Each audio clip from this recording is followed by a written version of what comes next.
Boa tarde, amigos. Estamos começando os Donos da Bola desta sexta-feira com a análise e também um debate completo sobre a exuberante vitória do Internacional, o massacre vermelho contra Laú, que tem o carimbo de Nilmar. Uma vitória sólida do Internacional, talvez a melhor do Inter nos últimos 3 anos, comparada talvez com aquele Grenal decisivo do Campeonato Gaúcho na Serra. Tem também uma matéria especial com o goleiro do Grêmio e da seleção brasileira, Marcelo Groy, que tem a sua participação no nosso Twitter, @donosdabolaRS, na nossa fanpage no Facebook ou também através de e-mail, donosdabolaRS@band.com.br. Vamos à Central Band do Esporte com o João Batista Filho. Boa tarde, João. Tudo bem? Boa tarde, Meneghetti. Boa tarde a todos que estão nos assistindo. O Internacional, ele treina hoje à tarde no CT Luiz Carvalho, no CT Parque Gigante, perdão, e o técnico Diego Aguirre já deixou claro, não vai colocar titulares na semifinal no próximo domingo contra a equipe do Brasil de Pelotas no estádio Beira-Rio. O time do Inter vai ser reserva, os titulares serão poupados para a decisão, o último jogo contra o The Strongest aqui no Beira-Rio, Meneghetti. Vamos devagar, eles que treinam lá no CT do Parque Gigante, que lá no Luiz Carvalho nós não vamos querer. Deixa lá no Parque Gigante. A delegação do Internacional chegou em Porto Alegre na manhã desta sexta-feira. A goleada no Chile deixou o time do técnico Diego Aguirre a 1 pontinho de garantir o primeiro lugar no Grupo 4. Eram 6 horas da manhã no aeroporto Salgado Filho, em Porto Alegre. Mas depois de uma goleada, não tem horário que seja ruim.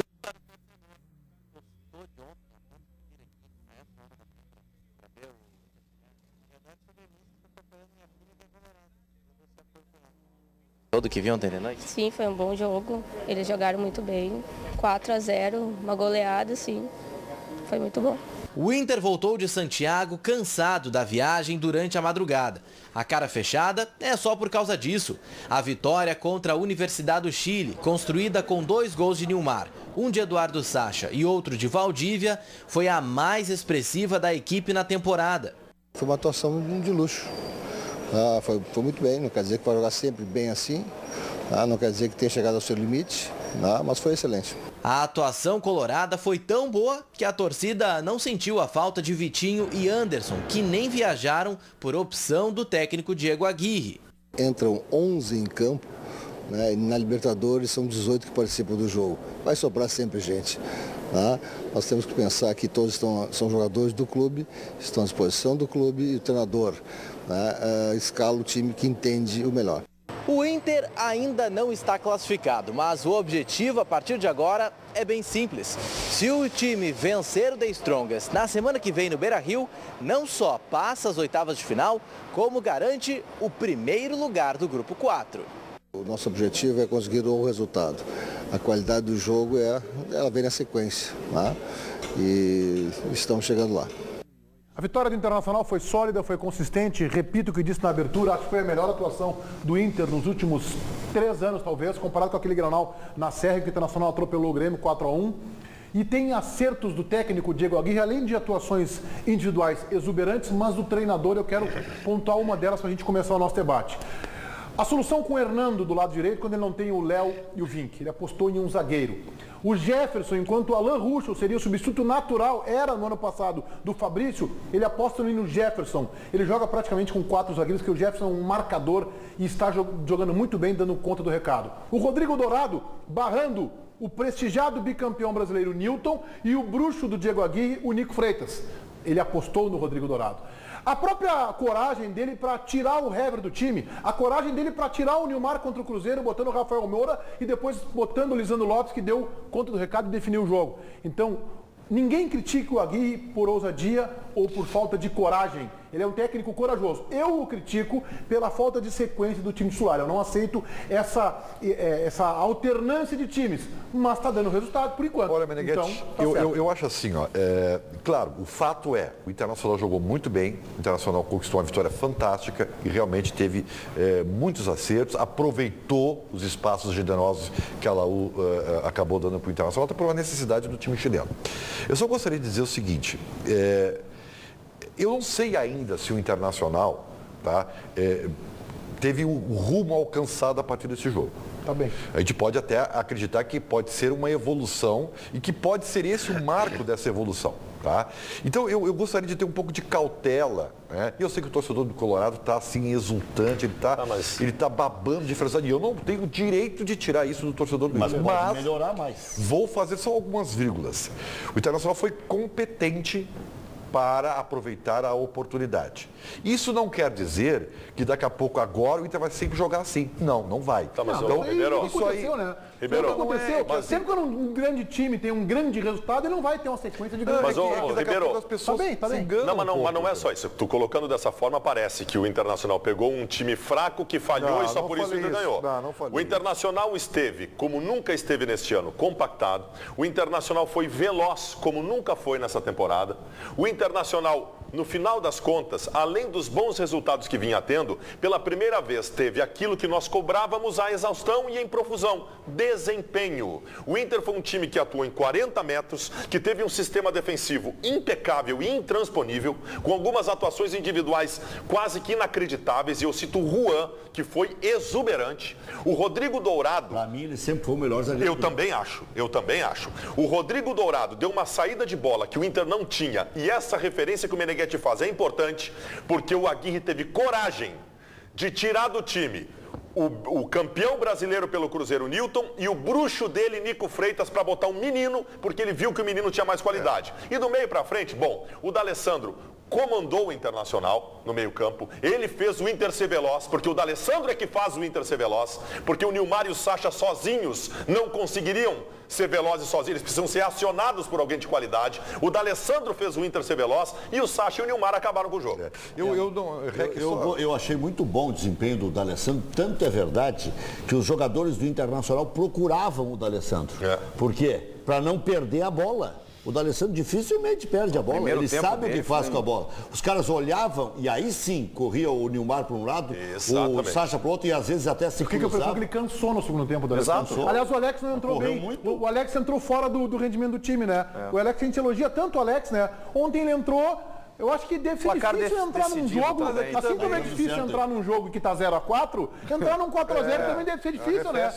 Ele entrou ali para prender a bola, não foi o Alex que a gente conhece. Até isso está dando certo no Inter, porque quando era imprescindível que ele jogasse muito, além das suas forças, que era aquele jogo contra o Emelec, que ali o Inter podia morrer na competição, é verdade. Deu o Alex. O Alex foi o Aí o D'Alessandro que teve que sair. Olha só, eu não sei se um negócio ele impressionante. barrou o bruxo Nico Freitas, ou se ele tirou o ré. Não sabe, tu não viu o jogo ontem. O Nico Freitas não jogou ontem e o Nilton ficou em Porto Alegre vendo na Sky TV. Beleza. É isso. É simples. Vou dar andamento. Por quê? Porque o Diego Aguirre, e eu não sei se é estratégia, eu acho que não. Eu acho que foi uma necessidade, né?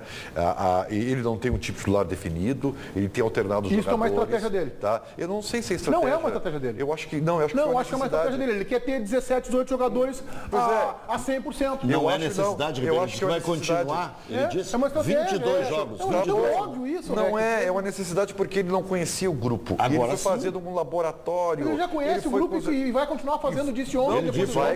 Ele está conhecendo cada vez mais. Então, por exemplo, o Nico Freitas eu tenho certeza que vai voltar a ser titular. Tá bem. Então, mas ontem no jogo decisivo, que encaminhou a liderança do grupo, eu tenho lugar de quem? Disso. Eu acho que ele vai colocar a dupla de volantes Dourado e Nico Freitas. Deixa eu te dizer uma coisa. O Arangues bem ontem. Todos é o que menos brilhou. Concordo contigo, mas eu acho que o Jorge Henrique hoje é mais titular que o Nico Freitas. Sem dúvida. O outro acerto dele, porque ia assim, contra, por exemplo, a minha vontade de outros aqui.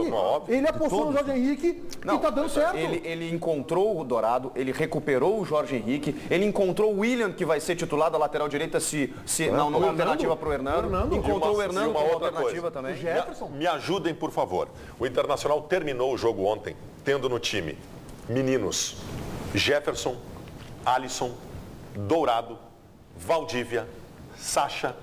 E o Nilmar também foi criado em casa. O Nilmar que tá bem, mas 7 jogadores criados na base do Inter. Esse mérito o Aguirre tem que levar para ele. Eu vou dizer uma coisa. E deixou medalhões de fora. Alan Costa e deixou no banco. Ele aposta no Alain Costa, deixa o Hever, por exemplo, no banco. Porque esse é outro acerto do Aguirre. Porque todo mundo gostaria de ver Juan e Hever jogando juntos. Os dois, tecnicamente, os melhores zagueiros. Só que o Aguirre soube entender e teve a coragem de tirar um dos dois do time por conta de vigor físico. Ele acertou. O Aguirre virou agora um gênio. Não, mas tem uma coisa que eu... É inacreditável o negócio desses, cara. Para aí um pouquinho. Não começa a colocar a palavra na boca que não quis. Não, mas não é. Quem disse isso? Ele se cercou de informações. Ele de bobo, ele não tem nada. Ele já sabe que o Alain Ruschel jogou na lateral e na meia. Ele já sabe que o Jorge Henrique joga na segunda, na terceira, como falso ponta, como jogou contra o Brasil de Pelotas.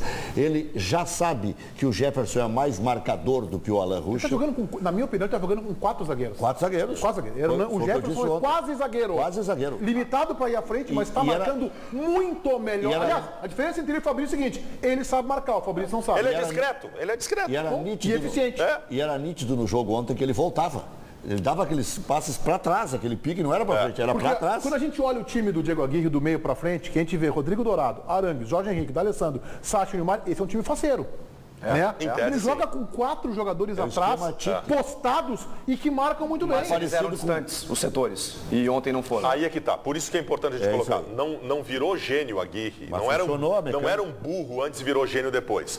O que eu sempre disse sobre o Aguirre é que eu tinha consciência que o trabalho de dia a dia era muito bom, os repórteres nos passam isso, que os resultados eram bons, mas o Internacional apresentava problemas de desempenho. Nós temos um jogo emblemático no dia 4 de março, Inter e Emelec aqui. Resultado, Inter ganhou o jogo de virada. Ótimo. Desempenho, o Inter tomou em determinados momentos um rodeão do adversário. O Emelec chegou a estar 2-1 e teve 2 chances no começo para matar o jogo. Tocando no buraco entre os volantes e os zagueiros do Internacional, no buraco tocando a bola. Ontem o time esteve compactado. O que nós estamos comemorando aqui é a evolução que nós cobramos. Vou sublinhar Diego Aguirre. Nem estava tão ruim e nem está tão bom. Foi o que ele entendeu? E isso para mim é o grande... Mas só para não passar batida essa bobagem de que agora o Diego Aguirre virou gênio, eu quero dizer o seguinte, eu continuo discordando do Diego Aguirre, eu continuo discordando de uma metodologia que ele tem de colocar time reserva, time titular, de alternar esquema. Esta é a minha posição. Mas isso nunca me fez pedir a cabeça do Diego Aguirre, achar que ele tivesse trocado, dizer que ele tem que ir embora. Eu achava que era melhor se ele definisse um time e abraçasse o time. Só que eu tenho que reconhecer o seguinte, tá dando resultado. Ele tá na iminência de ser finalista do Campeonato Gaúcho e de ser o primeiro colocado. Os resultados sempre foram bons, Meneghetti. Sempre foram. Não, ele teve algumas atuações boas. O que o Meneghetti está dizendo é o seguinte, que não pode ter demasia nem para um lado nem para o outro.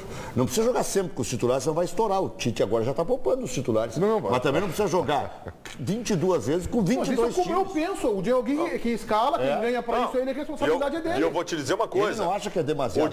O Diego Aguirre tirar todos os titulares do final de semana para jogar com o Brasil de Pelotas, eu acho um erro. Eu continuo achando um erro. Eu continuo achando um erro. O Inter titular, o Jorge Henrique não joga. Tá bem. Mas ele tá botando e tá dando resultado. Eu tenho o direito de divertir o Diego Aguirre. Isso não quer dizer que eu acho pouco inteligente.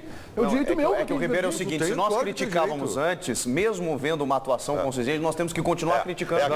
Não é isso. O Ribeiro a coerência está em enxergar o que aconteceu. Tá colocando a palavra eu procuro ser coerente. O que disse? Agora é gênio. Agora virou gênio. Quem não está sendo coerente aqui? Quem não está sendo? Eu não estou falando de ti, não falo só de ti, Baldasso. Eu procuro ser coerente, eu procuro ser coerente. Eu estou falando de mim. Deixa eu falar de mim. Todos nós somos coerentes. Tá? Bom que tu acha isso, parabéns. Tá bem. Eu procuro ser coerente. Eu procuro ser coerente.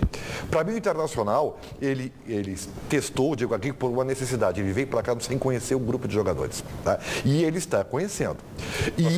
E essa alternância de times, claro que vai alternar desempenhos.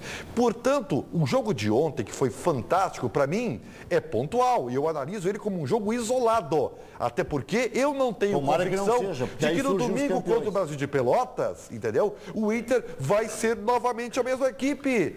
E não podemos dizer isso, vai ser outra equipe e outro rendimento. Nós aqui discutimos várias vezes, se não me engano foi o Zé Aldo que colocou aqui em determinado momento o seguinte: o que o Inter pode jogar? Eu lembro de 2006, que o Inter tomou 2 gols do Pumas aqui, virou, não jogou nada. Aconteceu 2 gols anulados do Nacional. Um horror, mas teve 1 ou 2 partidas na primeira fase. Eu lembro de um jogo contra o Nacional, que fez 3-0, que foi exuberante, como o Inter foi ontem. O que o Inter nos mostrou ontem é o seu limite. E o limite do Inter é alto, é lá em cima. E é isso que faz do Inter, agora eu sei, um candidato ao título da Libertadores da América. E Ribeiro, eu vou discordar de ti na questão do jogo pontual, tá? Que é um jogo pontual, acho que não é um jogo pontual, acho que é um jogo que da Flau foi muito bem e que teve ainda contou com algumas circunstâncias favoráveis. Por exemplo, atuações individuais acima da média. Juan, eu acho que o Arangues, o Nilmar, nem se fala, o Sacha, o D'Alessandro na média dele, né? Falhas do goleiro adversário. Na média dele que é alta. Na minha opinião, na média dele que é alta. Sim. E vou discordar de ti quando tu fala assim, eu tento ser coerente. Tu não consegue, tá? Se tu tem uma dúvida. Outra coisa, Meneghetti, sobre os erros do adversário. Pega os gols do Nilmar em que ele se aproveitou de erros do adversário, tira o Nilmar do lance e coloca o Brian Rodrigues ou o Rafael Moura e me diz se aconteceu.